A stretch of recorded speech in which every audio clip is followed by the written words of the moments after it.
including our beloved Ukrainian opposition? How about just target the oligarchs? Maybe that policy would be a good one to use in Russia as well. Did Ukraine get appropriate bang for its buck in giving up its nukes, and is it not being properly rewarded? How do you inspire the Ukrainian people to actually want to participate? Just remember, when you are dealing with the Yanukovych government, you may see them as politicians, they see themselves as businessmen. So please, gentlemen, comment on all or any of these very briefly, and we'll start with Thomas. We'll go in the opposite order. I think my answer to all of the questions is the same, which is that I'm thinking of this because he passed away just a few weeks ago. In his, I believe it was his first address to the Czechoslovak nation, of which he had become president in January of 1990, Václav Havel said, this is Václav Havel who said this, he said, we were all guilty. We were all collaborators.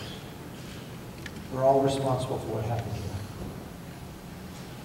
And obviously that was meant to say, let's avoid the retribution, let's try to minimize the finger pointing. We all collaborated in our silence as well as in our actions. And I haven't heard many leaders in the former Soviet Union say that. I don't think I've heard anybody in Ukraine say that. I don't think anybody's taken responsibility in a way that Václav Havel demonstrated true democratic political leaders can sometimes do. We said earlier in this conversation, it's come up a couple different ways, that the Ukrainian people are fully prepared to live in a modern democratic society. What they need is political leadership. And so I think there's room for growth here. And I think if a new political formation, a different kind of articulation of a narrative about Ukraine's history could somehow include that acceptance of responsibility, I think Ukraine could be moving in a better direction sooner than if people continue only to point fingers. Okay, thank you. Very good. Marcin? Yes, the targeting oligarchs, of course, it's, you need to have legally valid evidence to target them here. This is a rule of law in the UK, in other countries. So if you not, one vote for the rule of law. Yeah. No, we can know, that perhaps the money is somehow is not clear, etc. But still, you have certain procedures that you cannot just apply the targeted approach towards Russian or Ukrainian oligarchs, and not to use the same rules regarding, I don't know, Arabs or other countries. It's very difficult, but I agree, we discussed this during the hearings, that there are some anti-laundering international legislations to which Ukraine is subscribed. There are some money laundering legislation, etc. Yes, I agree, it should be better implemented on our side, I mean, and really should be treated seriously, those obligations that Ukraine took, and whenever it is possible to spot some kind of abuses and money coming from unclear sources, yes, all legal measures should be applied, and I am afraid they are not applied at this moment. This is somehow also on our side.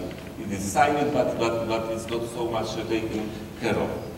Regarding the security reward and this mechanism, especially you mentioned that Yulia Tymoshenko signed the agreement on gas under the pressure. Yes, I agree, there is something in it. It's that in European Union, perhaps even in Poland, however, Poland is very sensitive to what is happening in Ukraine. But in European Union, in Brussels, certainly, I don't know how it is in Washington or in Canada, but there is a lack of kind of the crisis management or immediate reaction to what is happening. It's a kind of hotline, from those who are reacting, who are knowing, who are signalizing the problem. And of course, everybody knows except the Minister of Foreign Affairs or the Prime Minister that should take the telephone or invite the Ukrainian ambassador and tell him, look, what is happening yesterday in your country.